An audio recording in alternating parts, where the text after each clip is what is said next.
Vamos falar sobre o foco quantitativo e operacional na gestão, um foco dos mais relevantes e que também precisa ser considerado como parte da gestão moderna. Antes de entrar nesse assunto, eu vou fazer uma pergunta. Um amigo meu está pensando em comprar um carro. O que você acha? Vale a pena comprar um carro? Então, logicamente, nós vamos ter que analisar a situação dele, né? Para que ele quer o carro? O que o carro vai trazer de bom para ele? Ele quer o carro para trabalhar ou ele quer o carro para lazer apenas? Se ele quer o carro para trabalhar, que tipo de trabalho ele vai precisar fazer com esse carro? É meramente transportar ele de um lado para o outro para ir trabalhar ou o carro vai ser um instrumento de trabalho dele? Aí seria coisa diferente. Agora, vamos pensar bem, ele vai ter que comprar o carro, né? Então ele vai ter que tirar dinheiro do investimento que ele já tem.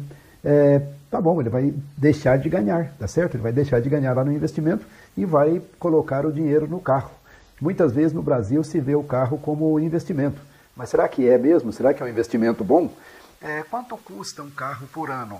Além daquele custo da gasolina, né, e da manutenção, que são os custos atrelados à movimentação do carro. Esses não contam, vão contar só os outros custos. Quanto custa para ter o carro, tá certo?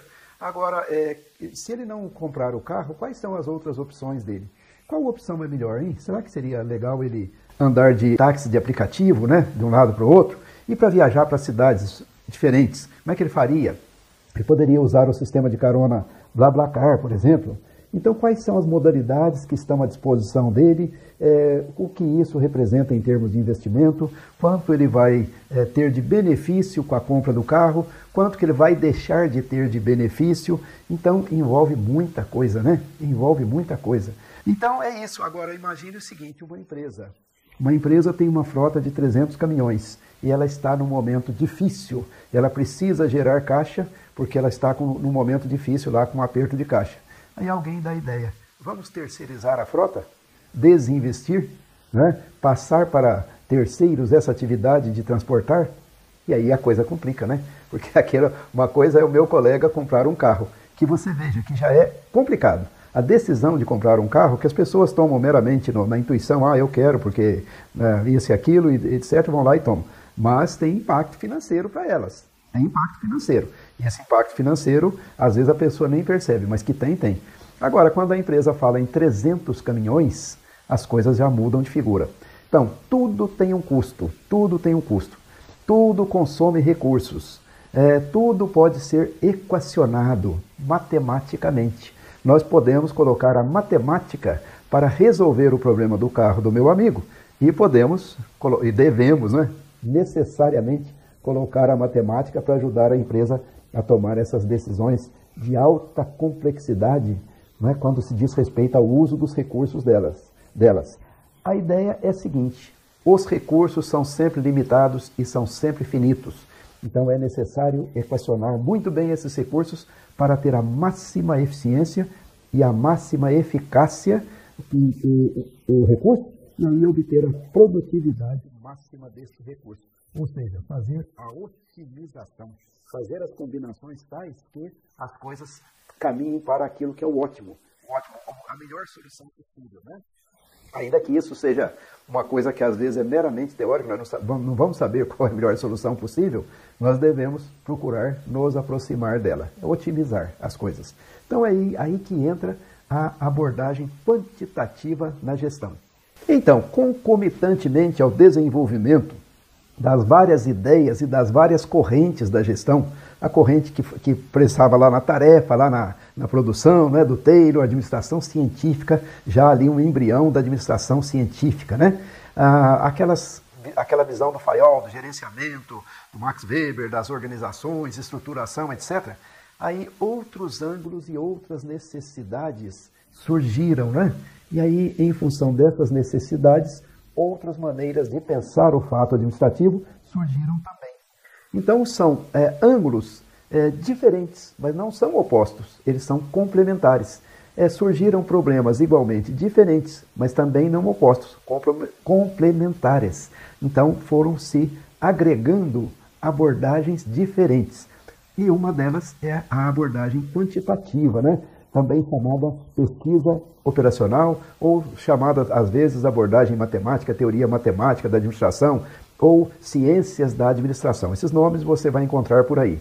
Porque, na verdade, pensa bem, quando a gente estuda motivação, a gente não vai resolver um problema da programação da máquina, tá certo? Quando a gente pensa na estrutura da organização, isso não tem nada a ver com aquela ideia de quantos itens nós devemos ter no estoque, para o estoque ser o mais rentável possível. Não ajuda, né? O fato da gente pensar a estrutura, pensar a motivação, etc. Então, são outros problemas. Muito bem, então essa abordagem científica da gestão, ela começou a pensar esses problemas, né? E aí surgiu a tal de pesquisa operacional, né? Que era para dar soluções para problemas muito complexos.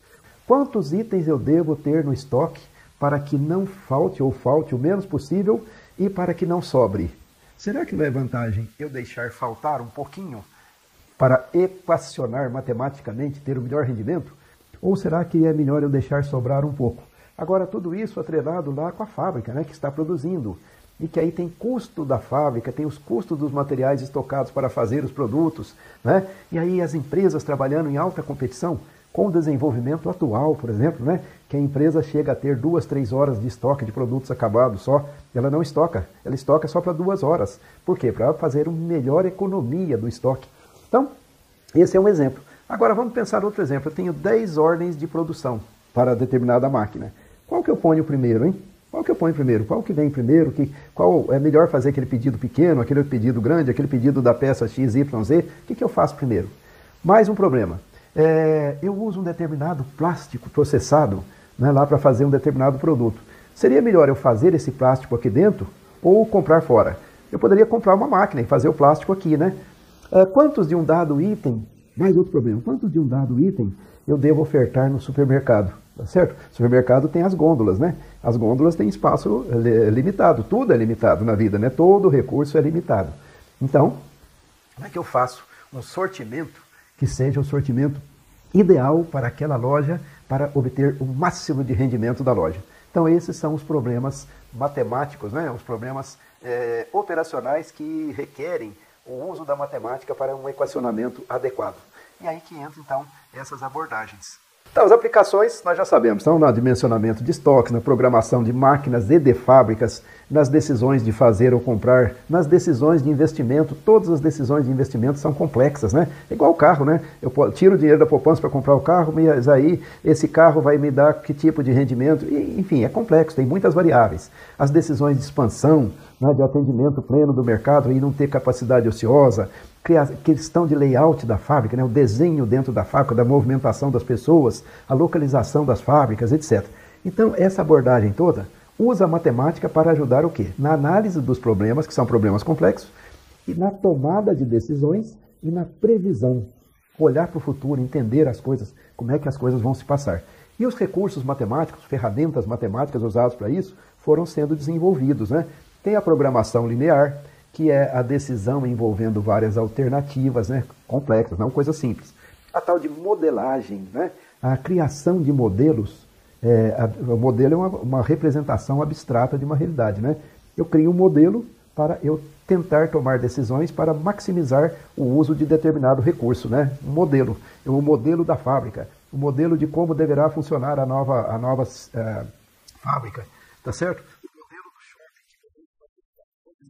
Eu penso no modelo, que é uma representação abstrata, para eu tomar decisões e analisar matematicamente as coisas. Teoria da fila, programação da máquina, programação da fábrica, resolver o problema da fila no supermercado, quantos caixas eu devo ter para ter um uso ótimo. O problema dos modelos em rede. São vários problemas complexos, simultâneos, e eles têm que ser equacionados simultaneamente, uns dependem dos outros. Então, modelos para solução de problemas em rede.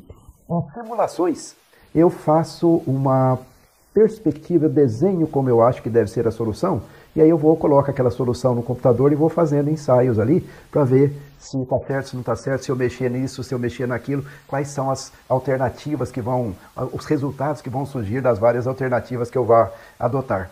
A teoria dos jogos, né? Eu antecipar o comportamento de outros que estão em antagonismo comigo, né? O concorrente, às vezes o cliente, né? O cliente tem objetivos dele que são diferentes dos meus.